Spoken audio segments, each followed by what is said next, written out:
Europe will not be made all at once or according to a single plan. It will be built through concrete achievements which first create a de facto solidarity. Europe, the EU, the euro, these are all contentious concepts with many conflicting definitions. In times of uncertainty, a glance at history can really help to bring a bit of clarity to what is a very complex topic. And so in this video, I want to explore a few different lenses through which many leaders, both past and present, have thought about Europe, about what it is, what it was meant to be, what it should become, and why this all matters for us today. So in short, Europe is essentially experiencing an ideological clash of worldviews right now, and one could argue that is what makes Europe Europe, the battleground for grand ideas.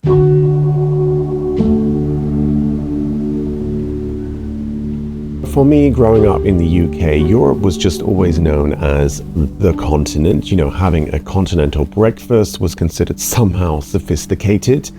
The continental clothing, the continental lifestyle, whatever that might mean, just seemed foreign and exotic. And even though the UK is a part of it, Europe was this far and distant land marked by ancient ruins and cobbled streets and foreign languages. I understood the cultural element to it. I grew up with all the cultural stereotypes that you no doubt did as well. I thought that Germans were efficient machines, that Italians valued fashion, food, and family above all else, that Switzerland was just cheese, chocolate, and clocks. The Spanish ate only paella, the Austrians sang in the mountains, the Dutch all ride bikes, and the Polish ate pierogi.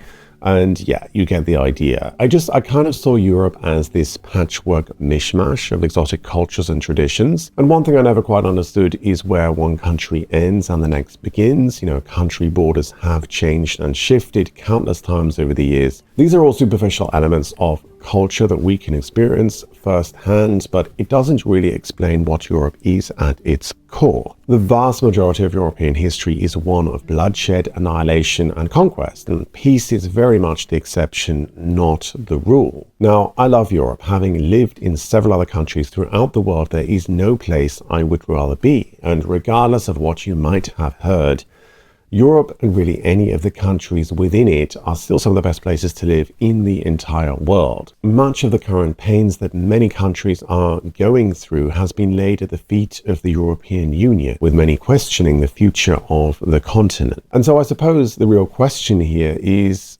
Europe just a fairy tale, or is it something grounded in actual reality? Europe is not a fairy tale, but a great success story.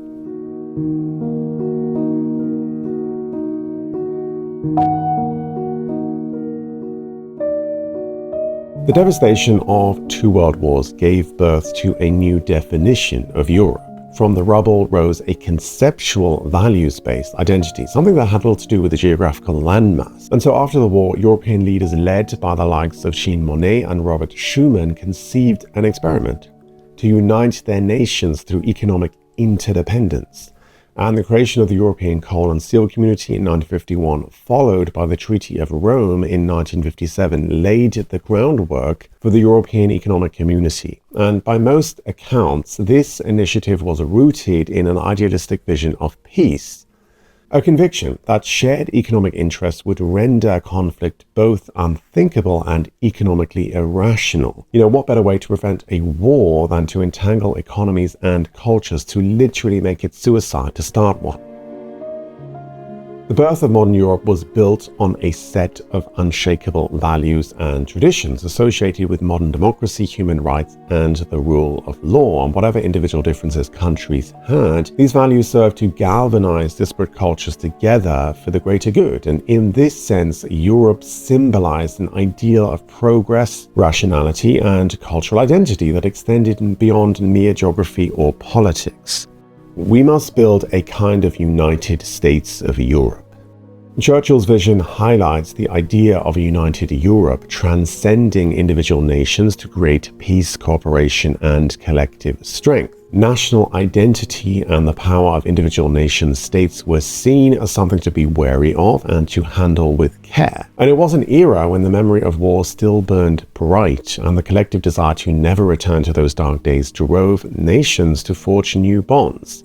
And for those who have never experienced war, it's difficult to understand, but there just comes a time when you want the war to be over.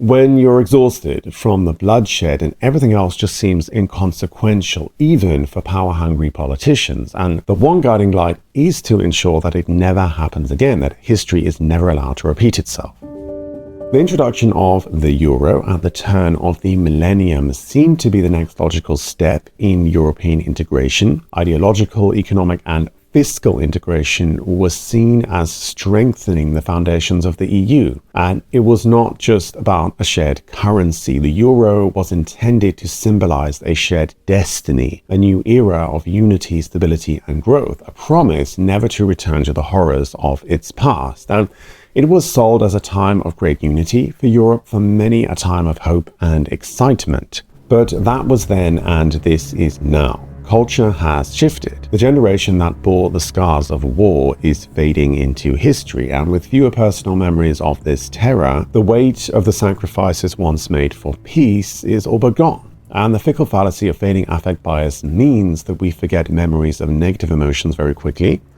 Our brain redefines our past to leave only the positive glow of a rosy bygone era when everything was better. Nostalgia tries to trick us into believing that the golden years have gone. And as the immediacy of these experiences fades, deeper questions are being raised. Has the EU failed? Was this just all an experiment gone wrong? Did we forfeit freedom for security?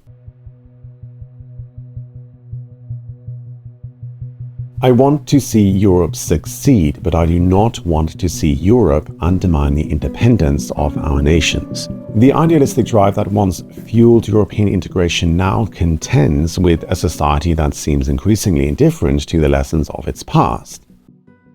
Throughout history, there is this one recurring theme: the drive for security and the desire for freedom. But you cannot have both. To have freedom is to have instability and uncertainty. It is always a trade-off. The quest for security always comes at the expense of personal freedom, and this exchange, trading liberty for the illusion of safety, mirrors a broader societal trend where centralized power, once justified as a means of collective defense, now appears as an encroachment on individual autonomy. And as humanity uploads our own consciousness to the internet, this tension of security and freedom has grown in intensity, and one way to protect your privacy and retain autonomy is by using Surfshark. Surfshark is a virtual private network which safeguards your data and privacy online. So when you connect to Surfshark, information such as your location, IP address, and passwords are protected. It allows you to virtually travel the world, to browse privately and get the best deals by encrypting your internet activity, by blocking ads, protecting you from malware, and more. One of the many benefits of using a VPN like Surfshark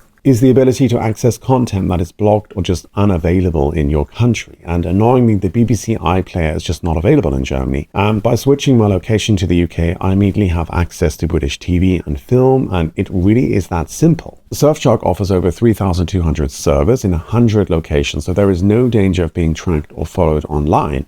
And they even offer a 30-day money-back guarantee. So if you value privacy, security, freedom, and savings, click the link in the description below and start browsing securely today. Not only that, but Surfshark is offering you 4 months extra if you sign up using my personal link in the description below. So this is all anecdotal, but right now I see a growing anti-globalist sentiment across Europe.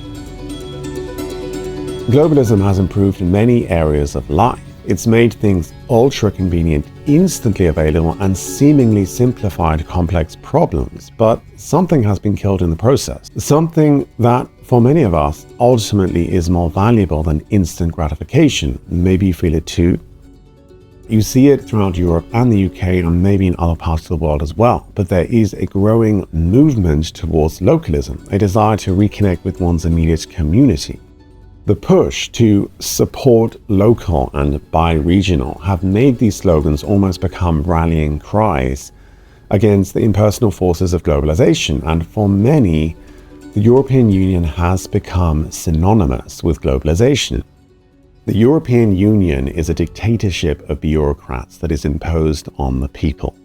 There is a growing distrust of the current system. Parallel concepts, systems, and organizations such as the blockchain, Bitcoin network states, which just 10 years ago were seen as fringe, have really gained a lot of traction. And digital algorithms, instead of uniting us, are fragmenting our social interactions into smaller, more insular communities. This trend is reflected in political movements across Europe, like Brexit, the push for Catalan independence, the resurgence of Scottish nationalism, and countless other examples of regions seeking to reclaim control over their own destiny. This is partly what is driving this rise in popularism and resurgence in national identity throughout Europe. Europe is missing a unifying narrative, and with the decline of religion and national identity, what is left? The fundamental question that hasn't been answered yet is it possible to unify people through intertwined economies, politics, and financial markets? Is that really enough, or is something deeper required? Europe will be built through crises, and it will be the sum of the solutions adopted for these crises. So I guess we are in the process of finding out. Values such as freedom and democracy are worthless if they are not backed up by something tangible. If freedom is a concept which is not implemented, respected, or defended, then it is just that, a theoretical concept. And so we come to the crux of the matter. There is a jarring clash of worldviews when it comes to the EU, not just political, but generational and cultural. So up until this point, I have been using Europe and the EU kind of interchangeably because that is historically how its proponents have viewed it. But today, I would argue that linguistic disintegration reflects cultural and social disintegration. These terms are no longer interchangeable. Europe is still largely synonymous with cultural glory, whereas the EU is just much more polarizing. This is partly a generational divide. For many, it remains a beacon of hope, a project born from the desire to prevent further bloodshed and to create a stable, prosperous future. The idea that economic interdependence and shared governance can ensure peace is a legacy of a post-war generation that believed deeply in the power of collective action. And so in this narrative, the EU is a safeguard against the recurrence of the catastrophic conflicts that once devastated the continent. Gen Z and millennials tend to be more pro-EU, but there are noticeable exceptions. In Italy, in Greece, and France, they have all seen a rising youth Euroscepticism due mainly to economic struggles. The European Union has become a technocratic system in which the people have lost their voice. Eurosceptic representation in the European Parliament remains at just around 30%, with this number fluctuating in individual countries. The centralization of power in distant bureaucracies under the guise of security and stability leads to a greater ability of controlling an increasingly fragmented populace, and political figures and populist movements have seized upon this narrative, fueling fears that the sacrifices of national identity and personal liberty were exchanged for promises that now serve as tools of manipulation. Now, don't forget what I said at the very beginning. I love Europe. There is nowhere else I would rather be. But there is a certain tension in the air. Even if you don't watch the news, you catch it through interactions with people. It is a constant topic of conversation. The globalist movement of the 90s and the early 2000s really is a thing of the past. The geopolitical climate is just very different. It's a very different one today, and Europe just cannot afford to think of itself in isolation. So maybe an external threat is what is necessary for Europe to come together under a unified identity. The story of Europe is not one of unending harmony, but one of perpetual oscillation between unity and disintegration. And it's very easy to forget that peace is the exception, not the rule. It was, by all accounts, a very ambitious project. The idea that different people can look past their differences and focus on what unites them seems almost naive in today's climate. But in the post-war period, it was necessary and very much within reach. And so sometimes I mourn my naive childhood understanding of Europe, the continent, when all I would think about was stunning landscapes, exotic food, and foreign languages. But it's just so much more complex than that. And so to bring it back to the very beginning, Europe will not be made all at once or according to a single plan. It will be built through concrete achievements which first create a de facto solidarity. And so I don't have any answers here. I just have questions. What does Europe mean to you? Is fragmentation inevitable, and should unity even be the goal?